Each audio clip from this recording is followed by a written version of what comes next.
Indian സിനിമയുടെ സുവർണ താരങ്ങളിൽ ഒരാളാണ് ഐശ്വര്യ റായി ബച്ചൻ. ലോകം കണ്ട ഏറ്റവും സുന്ദരിമാരിൽ ഒരാളായി കണക്കാക്കപ്പെടുന്ന ഐശ്വര്യ, അഭിനയത്തിലും സാമൂഹിക ഇടപെടലുകളിലും തന്റേതായ വ്യക്തിമുദ്ര പതിപ്പിച്ച വ്യക്തിത്വമാണ്. കർണാടകയിലെ മംഗലാപുരത്ത് 1973 നവംബർ 1 മറൈൻ ബയോളജിസ്റ്റായ കൃഷ്ണരാജിന്റെയും എഴുത്തുകാരിയായ വൃന്ദ റായിയുടെയും മകളായിട്ടാണ് ഐശ്വര്യയുടെ ജനനം. വിദ്യാഭ്യാസം മുംബൈയിൽ പൂർത്തിയാക്കിയ ഐശ്വര്യ ആർക്കിടെക്ചർ പഠനം പാതിവഴിയിൽ ഉപേക്ഷിച്ചാണ് മോഡലിംഗ് രംഗത്തേക്ക് എത്തുന്നത്. 1994 മിസ് വേൾഡ് ലോകസുന്ദരി പട്ടം നേടിയതോടെ ഐശ്വര്യ ലോക ശ്രദ്ധാകേന്ദ്രമായി മാറി.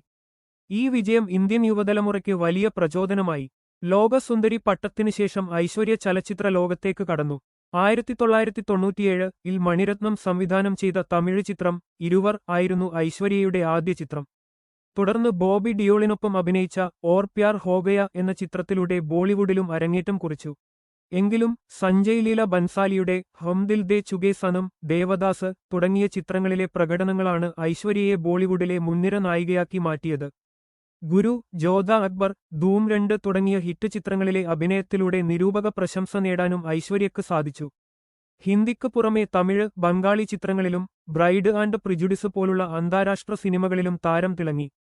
തമിഴിൽ മണിരത്നം സംവിധാനം ചെയ്ത പൊന്നിയിൻ സെൽവൻ ഐശ്വര്യയുടെ തിരിച്ചുവരവ് ചിത്രങ്ങളിൽ പ്രധാനമാണ്. 2007 പ്രശസ്ത ബച്ചൻ കുടുംബത്തിലെ അംഗവും നടനുമായ അഭിഷേക് ബച്ചനെ ഐശ്വര്യ വിവാഹം ചെയ്തു. ഇരുവർക്കും ആരാധ്യ ബച്ചൻ എന്നൊരു മകളുണ്ട്. സിനിമയിൽ നിന്ന് ഒരു ഇടവേളയെടുത്ത ഐശ്വര്യ മകൾ ആരാധ്യയുടെ കാര്യങ്ങൾക്കായി കൂടുതൽ ശ്രദ്ധ നൽകി.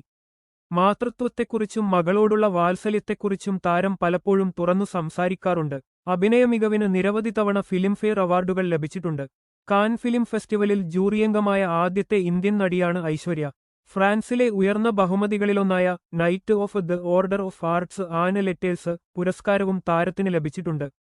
സൗന്ദര്യവും അഭിനേത്രി എന്ന നിലയിലെ പ്രതിഭയും ഒപ്പം മാതൃത്വത്തിലെ പൂർണ്ണതയും ഐശ്വര്യ റായി ബച്ചനെ ലോകമെമ്പാടുമുള്ള ആരാധകരുടെ ഇഷ്ടതാരമാക്കി നിലനിർത്തുന്നു. ഇത് നിങ്ങൾക്ക് ഇഷ്ടപ്പെട്ടാൽ ലൈക്ക്, ഷെയർ, സബ്സ്ക്രൈബ് ചെയ്ത് സപ്പോർട്ട് ചെയ്യുക.